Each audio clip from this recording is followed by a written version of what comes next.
Edo State, where a shocking video showing the assault of veteran Nollywood filmmaker Don Pedro Obaseki has generated mixed reactions on social media. The filmmaker, who is a cousin of former Edo State Governor Godwin Obaseki, was attacked and paraded through Benin City over allegations that he insulted the Oba of Benin. Don Pedro had used the phrase Edo Otokbaye to salute a gathering of Edo people in London instead of the traditional Oba Otokbaye in respect to the king. Well, upon his return to Edo State, thugs loyal to the palace apprehended him and stripped him to his boxers, then paraded him approximately 5 kilometers to the palace gates to apologize to the king. Let's take a look.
This is shocking. Well, reactions online have been divided, with some citing Benin customs against disrespecting the Oba, while human rights lawyer Inibehe Effiong condemned the attack as thuggery. And I'll read Inibehe Effiong's post on X. He wrote, "We now live in a country where someone is publicly stripped, paraded publicly, forced to kneel and apologize publicly in front of a palace because he insulted the king. The Oba of Benin is a revered king.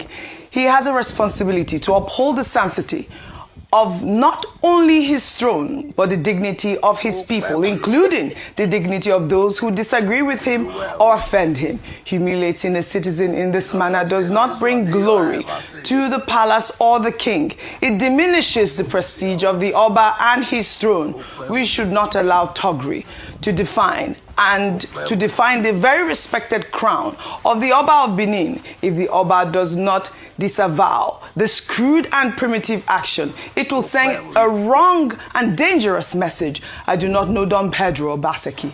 I'm not familiar with whatever he may have said or done that offended some people. I don't care about the underlying politics.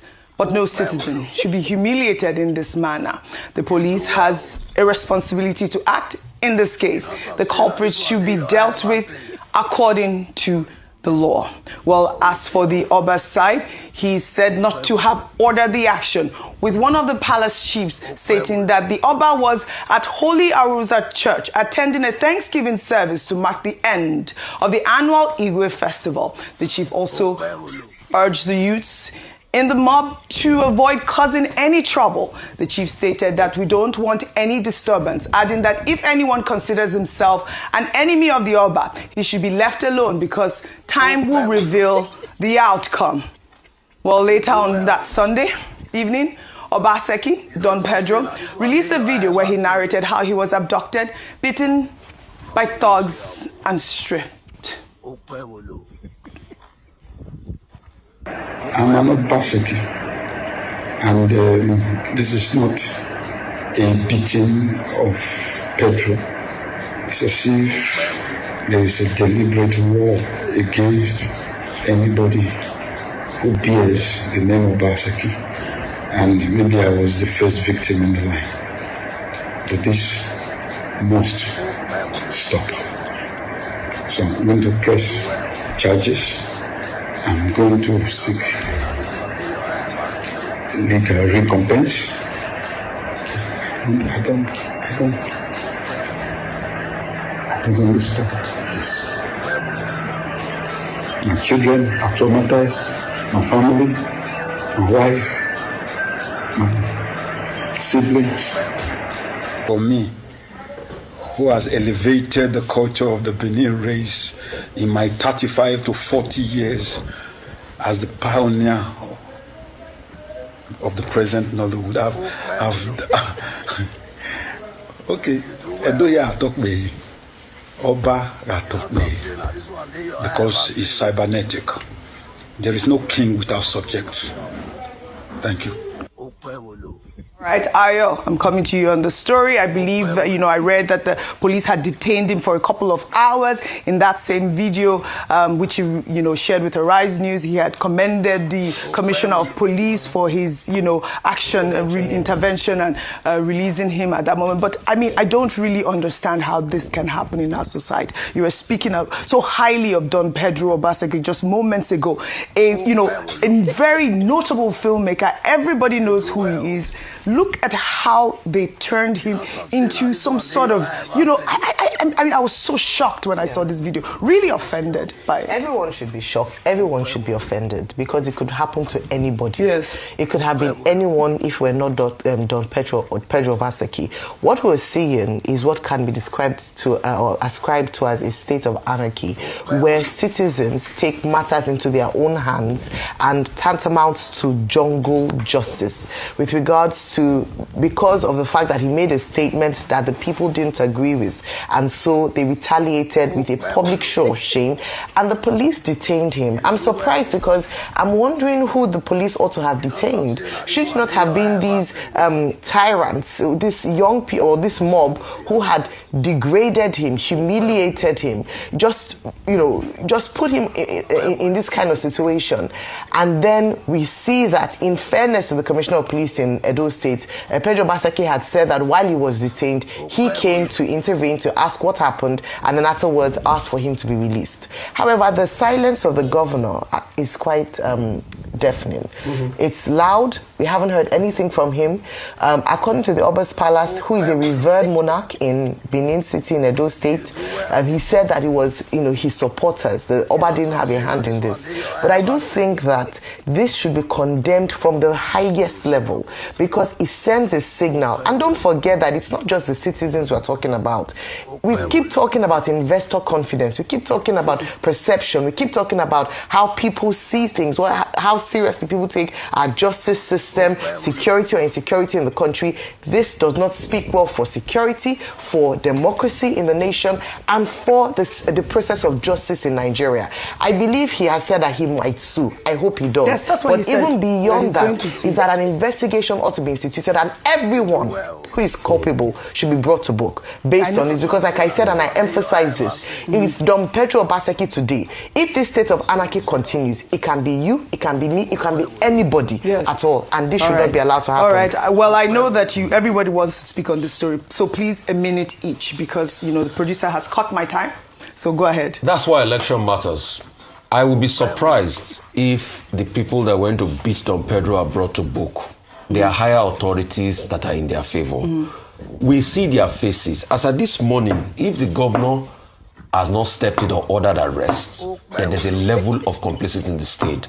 Third point, Edo has become the home for barbarity under this administration.